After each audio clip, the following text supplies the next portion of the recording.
हिमाचल के एक और सरकारी बैंक में बड़ा घोटाला, एमडी समेत 9 पर एफआईआर।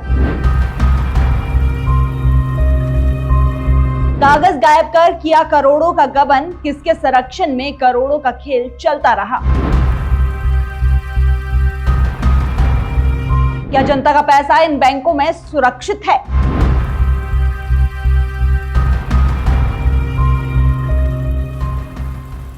जहां हम अपनी खून पसीने और मेहनत की कमाई सबसे सुरक्षित मानते हैं, वहीं अब हिमाचल प्रदेश में एक के बाद एक बड़े बैंकिंग स्कैम सामने आ रहे हैं। पहले सोलन का बघाट बैंक, फिर जोगिंद्रा कोऑपरेटिव बैंक और अब Kangra central cooperative bank limited Una से जुड़े करोड़ों रुपए के मामले ने पूरे सिस्टम की भरोसेमंद छवि पर सवाल खड़े कर दिए हैं। क्या यह सिर्फ इत्तेफाक है या सहकारी बैंक के भीतर गहराती साजिश का संकेत है? जिस बैंकिंग व्यवस्था पर हम आंख बंद करके भरोसा करते हैं, वही अब विवादों के घेरे में है। इस मामले ने तब और गंभीर रूप ले लिया जब ऊना सदर थाना में कांगड़ा सेंट्रल कोऑपरेटिव बैंक के पूर्व एमडी विनोद कुमार समेत 9 लोगों के खिलाफ एफआईआर दर्ज हुई। आरोप है धोखाधड़ी, रिकॉर्ड में छेड़छाड़ और आपराधिक साजिश। सवाल उठता है, क्या करोड़ों रुपए का खेल बिना शीर्ष अधिकारियों की जानकारी के हो सकता है? अगर नहीं, तो आखिर यह सब किसके संरक्षण में चलता रहा?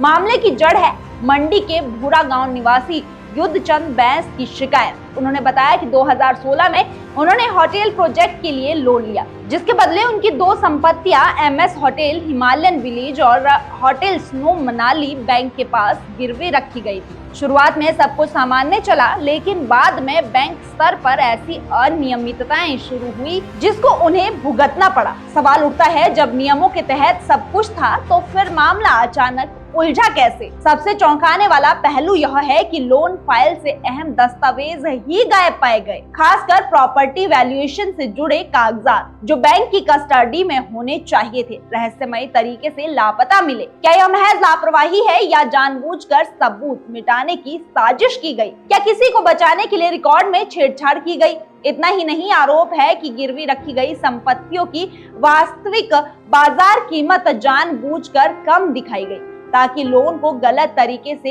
एनपीए यानी नॉन परफॉर्मिंग एसेट घोषित किया जा सके। अगर सही मूल्यांकन होता तो क्या यह लोन कभी एनपीए बनता? और यदि नियमों का पालन नहीं किया गया तो जवाबदेही किसकी है, बैंक की या पूरे सिस्टम की? पुलिस की प्रारंभिक जांच में रिकॉर्ड से छेड़छाड़ और दस्तावेज नष्ट करने के स्पष्ट संकेत मिले हैं। एसपी ऊना अमित यादव ने पुष्टि की है कि सभी 9 आरोपियों के खिलाफ केस दर्ज किया गया है और हर फाइल, हर वैल्यूएशन रिपोर्ट और उस समय लिए गए फैसलों की गहन जांच जारी है। लेकिन सबसे बड़ा सवाल जनता के सामने है, क्या हमारा पैसा वाकई सुरक्षित है? जिन बैंकों पर हम आंख बंद करके भरोसा करते हैं, अगर वही करोड़ों के घोटाले में लिप्त है, तो आम आदमी किस पर विश्वास करे? यह मामला सिर्फ एक लोन या एक व्यक्ति का नहीं है, बल्कि पूरा सहकारी बैंकिंग सिस्टम चेतावनी मोड में है। जांच जारी है और जैसे जैसे परतें खुलेगी, यह तय करेगा कि दोषियों को सजा मिलेगी या यह मामला भी फाइलों के ढेर में दब कर रह जाएगा। लेकिन एक बात तो साफ है, अब जनता चुप नहीं रहेगी। सवाल सिर्फ पैसे का नहीं, भरोसे का है, और यही संदेश हम सभी तक पहुंचाना चाहते हैं।